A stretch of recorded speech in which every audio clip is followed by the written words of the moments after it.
Now, I'm really pleased to be here. My name is Melissa Levesque, and I work at Coastal Community Foundation. And it's a role that I truly love. I oversee their development and stewardship as well as their marketing and communications. So in that role, I oversee all of their asset development, but also how we really steward and work with donors to help them achieve their personal philanthropic vision for how they want to engage with the community, and also do a lot of family legacy building across multiple generations in their family and how they choose to give back. And then certainly with marketing and communications, it's really sharing the opportunities that we offer at the foundation for individuals to really engage in our community and communicating the great work that our donors do, as well as really specifically our nonprofit grantees, because that is where there is a direct impact and enhancement to the quality of life of our communities, and we're incredibly proud of the work that we've done. I am not a native of Charleston. My family is originally from here. I grew up in Savannah, and I attend St. Benedict's Church in Mount Pleasant. Happy to be here. I think about, I knew part of today was going to be talking a little bit about what I did professionally, but also a little bit of how that interacts and engages with my own personal faith journey as well. And, I was thinking, yes, I come from a Catholic family, but it's sort of along the lines of how has Catholicism really influenced, my path all through life. And, certainly I did 12 years of Catholic school, as my child is in the process of doing right now. I even grew up in a house that had originally been the Bishop's Cottage in Savannah that had its own built-in chapel. So there was no way around that. I was going to say any mass attendance issues, I feel like I made up for it because it was built in from an early age. But also really being pleased to be part of the Charleston community because my third great uncle was Bishop of the Diocese of Charleston. It was Bishop Lynch, and his sister was an Ursuline nun, Mother Baptista, who was very active in the Columbia area. And another great aunt was at Our Lady of Mercy here as well. So it's amazing how things sort of come full circle. So very, very pleased to be here. And I am the work in progress trying to meet the standards of those before me. Really just to get started, a little bit about Coastal Community Foundation. First, I'd love to know how many of you are familiar with Coastal Community Foundation? That's great. That's a nice crowd here. Just wanted to give you a little bit of background and more context of where we are today, the work that we're doing, and then how that sort of ties in to how I do my work every day as part of my faith journey as well. Coastal Community Foundation was founded in 1974, and it was founded with a $9,000 grant from Charleston's historic Rotary. And then for many years, it just sort of inched along, and then Hurricane Hugo came. And that was truly the moment where the Charleston community was able to see really the potential impact and breadth of what a community foundation can do, which is really unite and pool resources and work with donors who are very much committed and concerned about their community, and leverage those assets with other funders to really very much work with nonprofits on the ground that are improving and addressing community needs that we have today. So, because 1989 really was the change for us with Hugo, and then you sort of look at where are we today. A lot has changed since that first Rotary Club meeting. We are now across the entire coastline of South Carolina. We cover 9 counties. Community foundations, in essence, are community and place-based grant-making organizations. Our competitive programs are very focused on where we live. So we cover the following 9 counties. We go as far north as Horry County on the border with North Carolina, Georgetown. You kind of keep going down 17. You've got Charleston, Berkeley, and Dorchester. And then we have our 4 counties that are farther to the south that we call our South Coast, which is comprised of Colleton, Beaufort, Hampton, and Jasper counties. So, when my son was was younger, he used to say, "Where do you work? Where do you guys help people?" And as a true native, I said, "If you can smell pluff nut, that's where we are." So that's really how we kind of sum it up. Since those first beginnings, that $9,000 has actually matured to over $420 million as an asset base. At least, I know it was last week. It may be a little different, but it's still there. But what's really wonderful with it is, over time, that asset base has grown, and it's really comprised of north of 1,000 charitable funds that serve lots of different purposes across our 9 counties. Some of which are funds that do grant making for specific issue areas, some actually support scholarship initiatives, and some are funds that individuals and families use to direct and do their own personal grant making in the community as well. As part of Coastal Community Foundation, we are actually a composition of several grant making organizations. So we have that first group that started in 1974.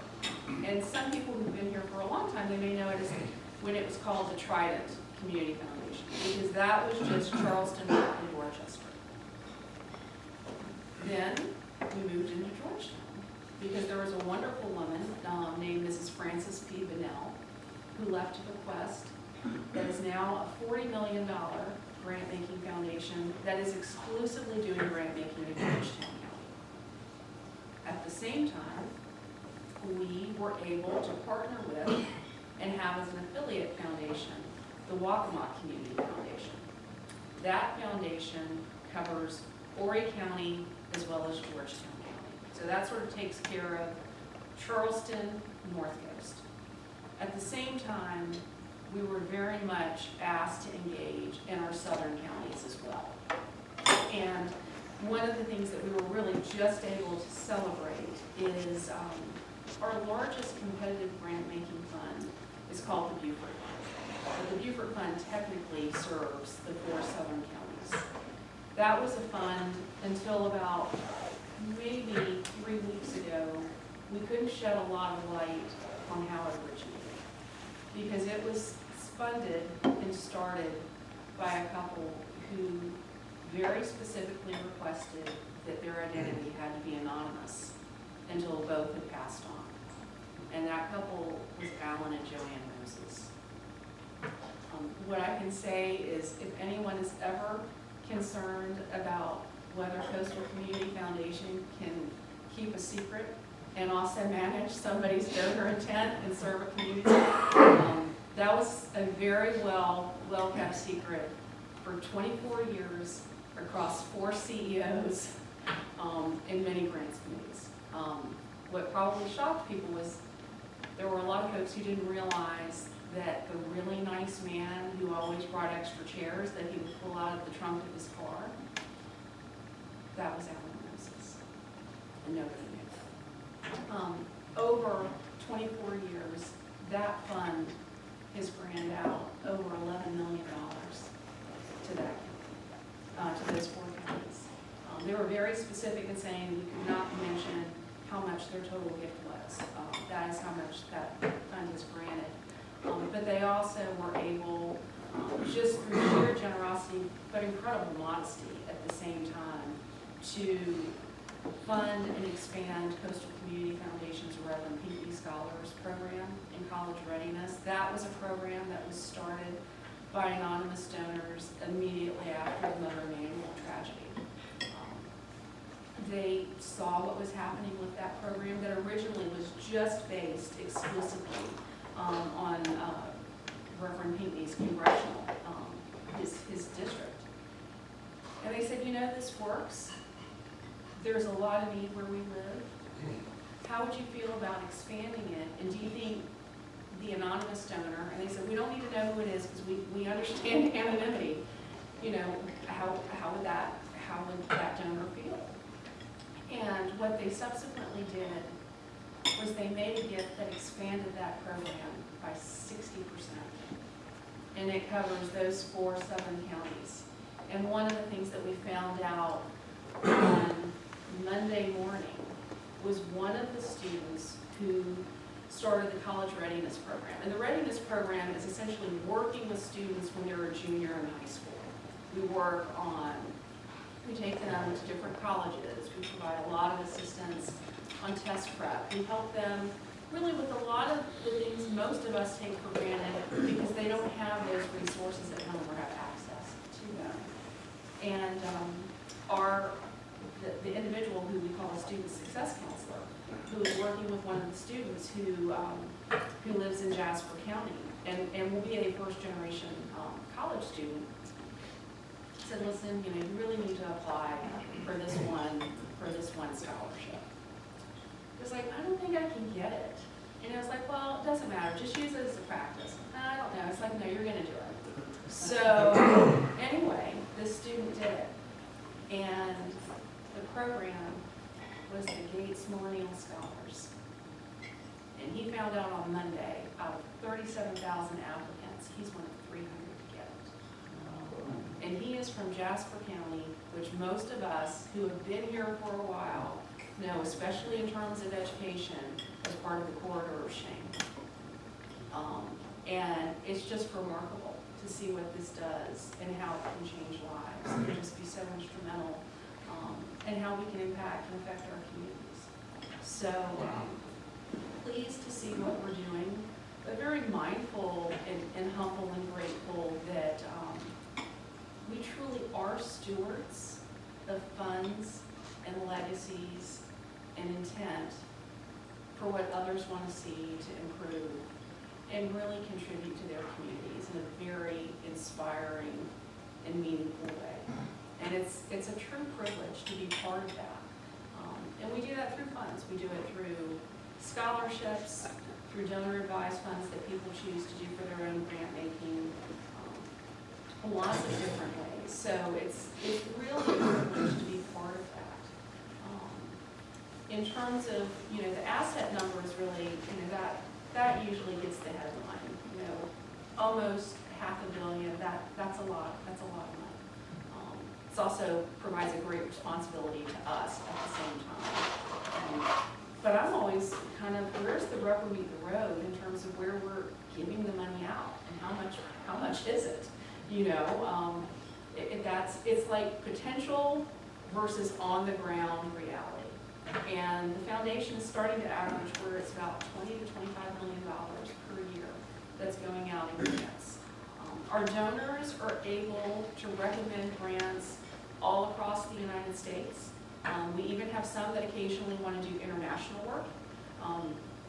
We actually manage one of the primary funds in the U.S. for Grand Bahama Disaster Relief, which is not something we would have ever expected happening. It was just that the individuals in Grand Bahama said, Charleston is sort of surrounded by water like a peninsula, and you've had a class 4 hurricane, and you're a port city, and you have a big tourist economy, and you've done this before. So we'd like to work. And it was really tremendous to be able to work with them. So it's important to see what those grant-making programs are doing.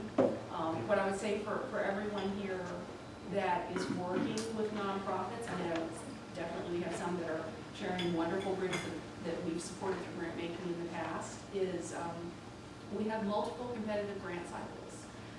We have a really important one that's coming up that has a deadline, I believe, of June 2nd. I would say June 1st, just to be safe.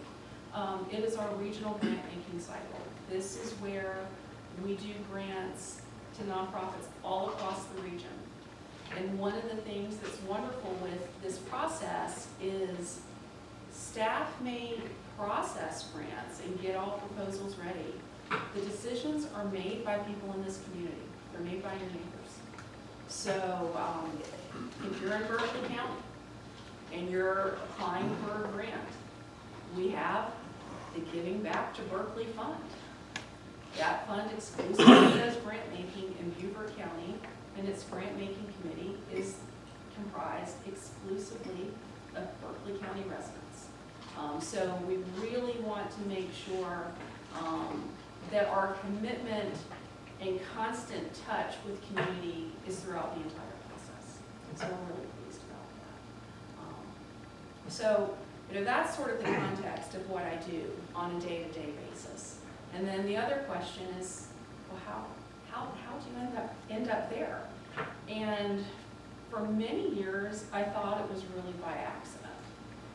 And then it was through a little bit of faith exploration. I discovered, as many of us do, a lot of the directions that we're led into may feel like an accident to us, but it's really not an accident at all. When I was growing up, it was very much sort of drilled into all of us in our family that there was an expectation that you had to do for others, period. And especially thinking of one grandmother specifically, she loved to say, faith and works. Faith is grace, work is sweat. You need to work. And in growing up, you have these subliminal messages that you see with family members. And I was absorbing it, but really didn't realize it at the time. My great-grandmother, who I knew of, she had passed before I was born, she was very focused on her faith.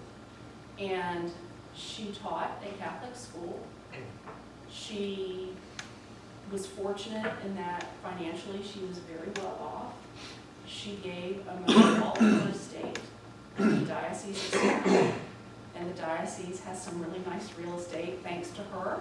But I will not say which buildings, because she specifically did not ever want anything with her name on it. So I know it's there, you know it's there, but it's a scavenger hunt that really can't be met. So it's great to see that. So I saw, I knew about that example. And then in a much more direct way to what I'm doing now was my paternal grandmother.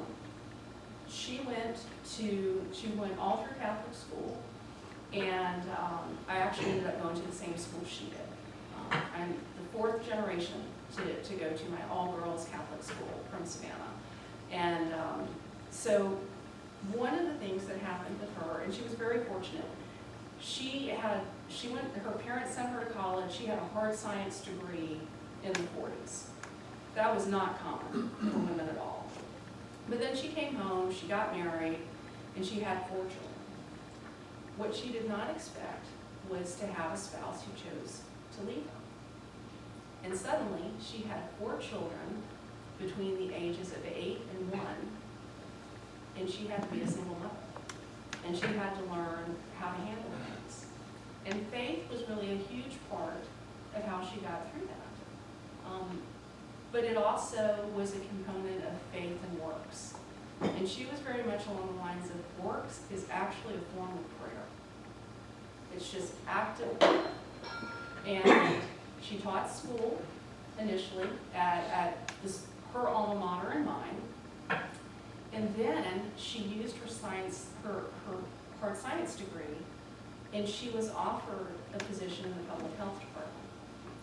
And when the Women, Infants, and Children's program was first coming online, Georgia was one of the states where it was piloted, and she was asked to pilot that program and to run it. And for her, if you saw her, you would think she doesn't have any connection to being under-resourced, having various challenges in your life.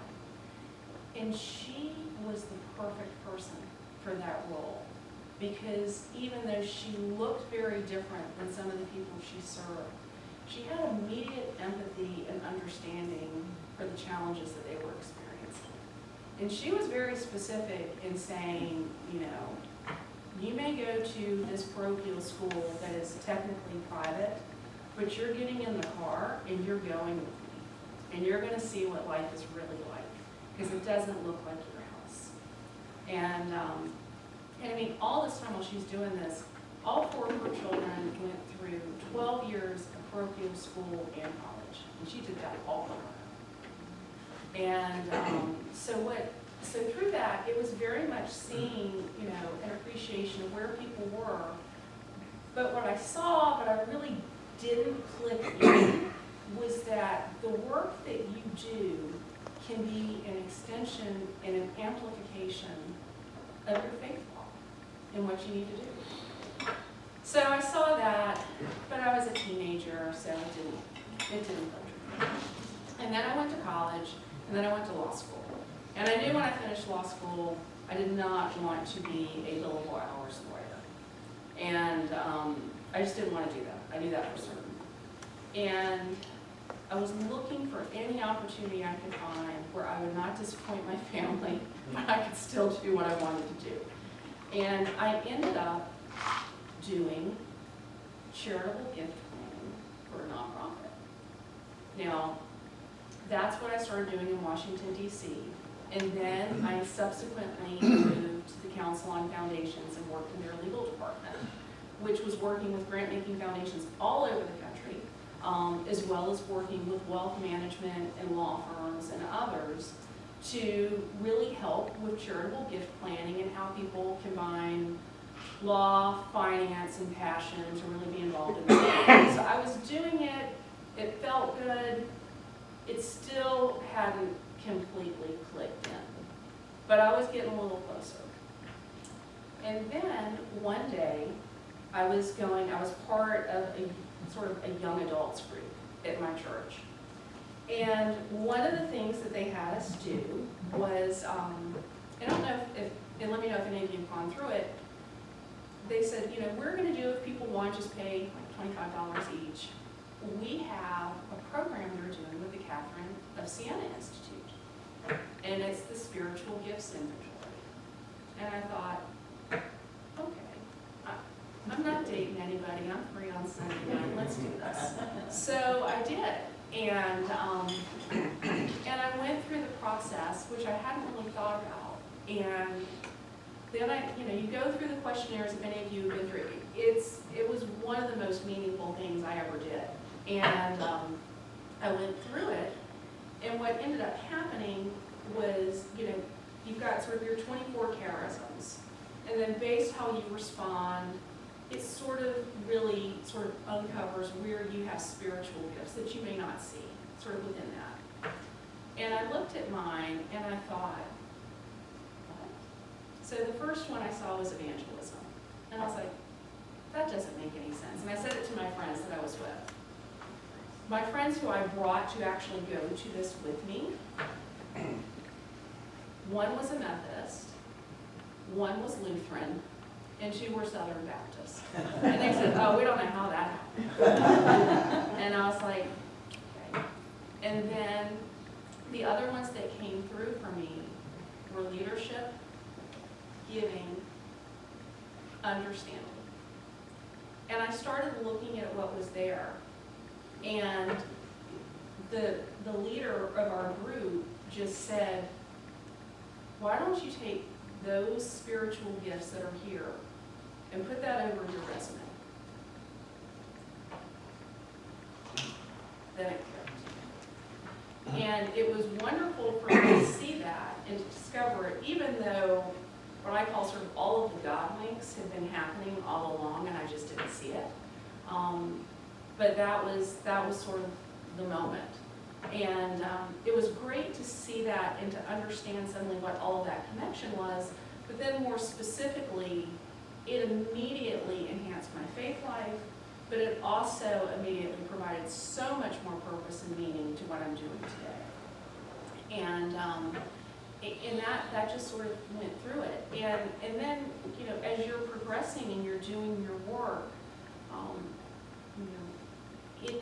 it helps define what you're going to do and how you choose to use those gifts in the community, and to realize, there's some things I do well because I studied hard, I went to law school, I've been doing this work for 25 years, but that's not all of it. That's not all of it at all. A lot of it is due to the people that I work with, the people who choose to be generous, working with them, helping them with what they want to do, but also realizing that we all, in our own unique ways, have different callings. And some of those callings are really small C callings, but they're callings to me that finally made the faith and works really connect. because since I did bring a diverse religious group to my Bible, to my group at church, you start having discussions with people who have different faiths. And, one of the things that kind of always came through is, but you're saved, faith is grace, what's about the works. And I'm not even going to get into that portion because that's not what this is about. But for me, I realized, and I don't even know if this is theologically the best way to interpret it, works add meaning and is a form of active prayer that validates and strengthens my faith every day. And I feel very fortunate that by accident, but not necessarily, I was able to discover how different gifts that were given, that are truly gifts, that we can incorporate that into our everyday, and we can live that in a much more robust way and model our faith in a way that evangelizes, but evangelizes by example. And in a time period where there's so much noise, and I say that because there's a lot of noise coming after Monday, is sometimes I think the most powerful voices are the actions that we take. And we can incorporate that in everything that we do. We can do it in our work, how we engage with our friends. And Coastal Community Foundation is not a Catholic organization. I work with a lot of Catholics as part of it, but that's not what we do. But you can still bring yourself into lots of different areas and just have that add meaning and be an extension of your faith in the walk that you take every day. So that's sort of my hybrid of what I do and how. When I asked Frank Dirks, I was like, "What do you need me to do?" And he's like, "Well, talk about what you do, but a little bit about." So I hope I threaded the needle. But thank you, and I'm also happy to answer any questions you have as well.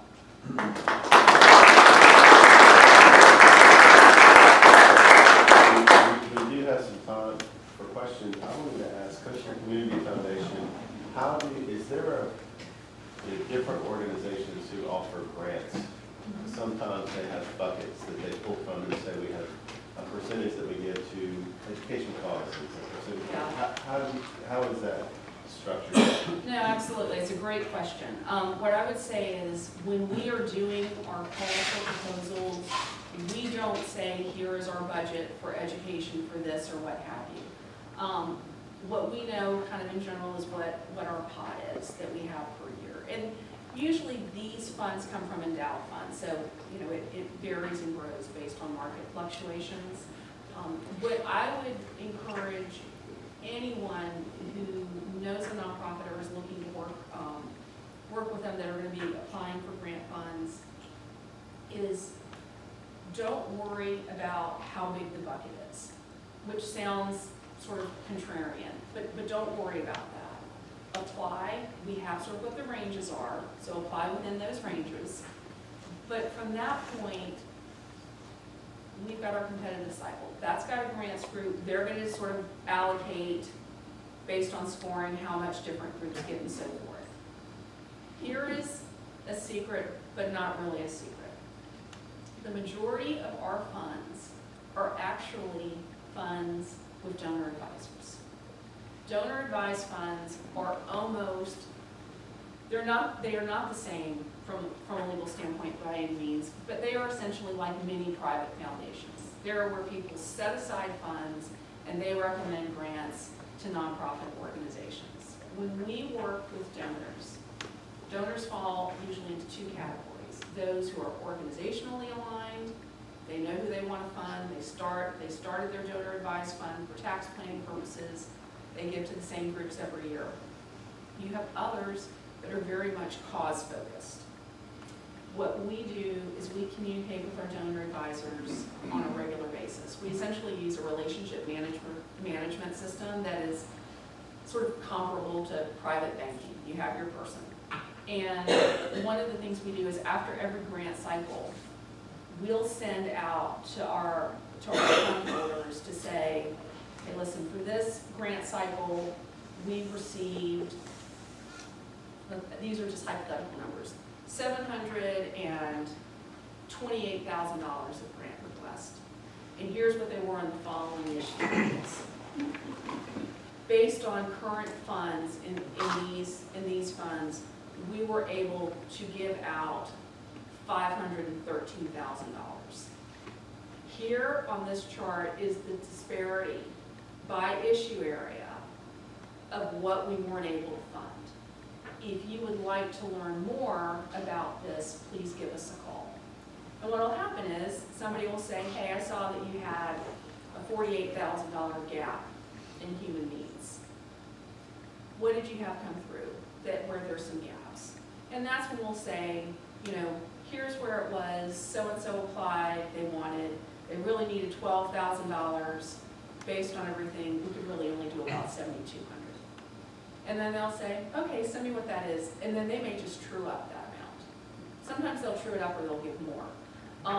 So that's a way that we make sure that we're using that process to provide a lot of value for our advisors, which is one of the reasons why they work with us, but more specifically to advocate without directly advocating, so to speak, for the nonprofits that are seeking funding. Because we, you know, at the end of the day, you know, we want to make sure, you know, a rising tide lifts all ships, and there's some real needs.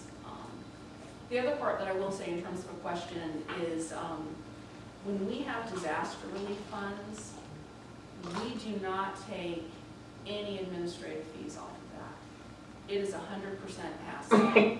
So we've never taken any haircut. It is 100% pass-through, and that's from Hugo forward. So when COVID started, we partnered with 8 other grant holders to seed a relief and recovery fund where we were doing grants less than 20 days after the shutdown. So we could be very proactive, and during that time period, we let nonprofits have an option. They could do a one-page grant proposal because, I mean, let's be honest, nobody had time to really go through all of that. And we also gave the option, if they didn't want to do a grant proposal, they could actually just answer all of the questions in a smartphone video and send it to us. Now, that is not our normal process, but sometimes when needs arise, you've got to employ some common sense and make things happen. Sure. Anything else? Yeah. How many current donor advised funds do y'all hold? Oh my goodness. Just roughly, I mean, just.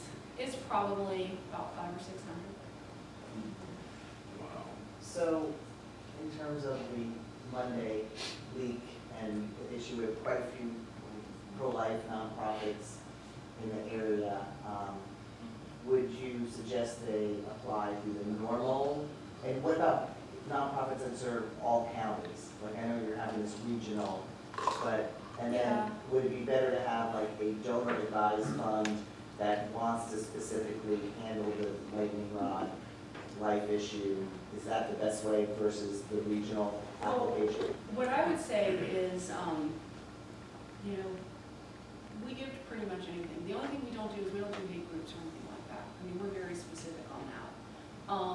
What I would say is if you've got a proposal that you want to do in the competitive process, those regional grants, it gets farmed out. So if you want to apply for something, I would just say apply for funding the same way you would any year, having nothing to do with what's happened in the past week. As far as donor advisors go, I would just say working with donor advisors is a lot like, it's really just like in cultivating individual donors. You know, we're very much firm believers of donor intent. People can make their choices. I will say there is only one instance where I have personally turned anyone down or sort of dissuaded them, and it's not a grant thing, it's somebody who wanted to start a fund. We have 4 supporting organizations. One of our supporting organizations is the Jewish Endowment Fund. And I had somebody call one day, and they said they wanted to start a fund. And I said, okay, tell me what you're interested in. And he said, well, I want to start the Aryan Fund. I said, really? And I said, well, tell me a little bit more about that. He's like, oh no, it's not ARY, it's ARI. I was like, okay. And I I said, tell me a little bit more about what you're thinking about having purpose. He's like, we really want to, support German values, heritage, blah, blah, blah. And, I mean, I could basically hear it that it was code. And I just said, well, I just want you to know we very firmly and robustly support our supporting organization, the Jewish Endowment Foundation. And we partner with the Charleston Jewish Federation all the time. We're incredibly proud of that relationship. And I said, depending on what you do, I don't know if we're going to be the right fit for you, but I'm pretty much inclined to say that you're not. And there was a little bit of silence, and I said, but there are other providers that might welcome you. We aren't one of them. And that was that. So, and that's actually, I've been doing this stuff for 27 years, so that's the only time I've ever had to do that. But I didn't feel bad about it at all. And I'd do it again, so you just can't be that way. Have you seen an increase in grant applications for any given field since the pandemic? As a board member of communities and schools, I've seen a whole lot of need for emotional education. There's a lot that's happening. One of the things that we've noticed, which has been very interesting, and I'm part of a group of South Carolina foundations. It's actually a public policy delegation where we go and speak with our congressional delegation a couple times a year, really more informative on things that are going on. One of the things that we saw coming out of COVID was essentially rupturing a lot of, I would say, hairline fracture problems that sort of kept staying underneath the surface, and then you just couldn't hide it anymore. At first people were worried about the eviction crisis. We did a program on that, and you're thinking, you've got an hour, how do you take this complex thing and make it easily digestible, but you're not overhyping it. And I have a wonderful colleague, Ethan Blakesley, who oversees our grant making and community leadership work. And what we did was, South Carolina pre-COVID had the highest eviction rate in the United States, pre-COVID. So what we did, not knowing what was going to happen, was, it's like, hey, everybody here understands hurricanes. Everybody here understands the cone of uncertainty. So what we did was we just translated a hurricane map to our area, and we said, here's where we're in the cone of uncertainty. This is where we are. When we have a hurricane coming, maybe it's going to pass us. Maybe it's going to be a Category 1. Maybe it's going to be Hugo. And it was sort of looking at that because we just didn't know. And we had different housing experts talking because sometimes we have a real inventory problem in our community as well, as far as affordability as well. So it was looking at that, but there are definitely issues. I would say mental health is pretty high on the list. And also some other areas, this is not my main wheelhouse, but we gave a lot of funding to groups that were dealing with child abuse, domestic abuse, various issues of that nature, because sometimes when you are sort of quarantined at home, your home might be a very dangerous place to live. So just mindful, there were a lot of things we need to pay attention to. Very good. Thank you. Thank you.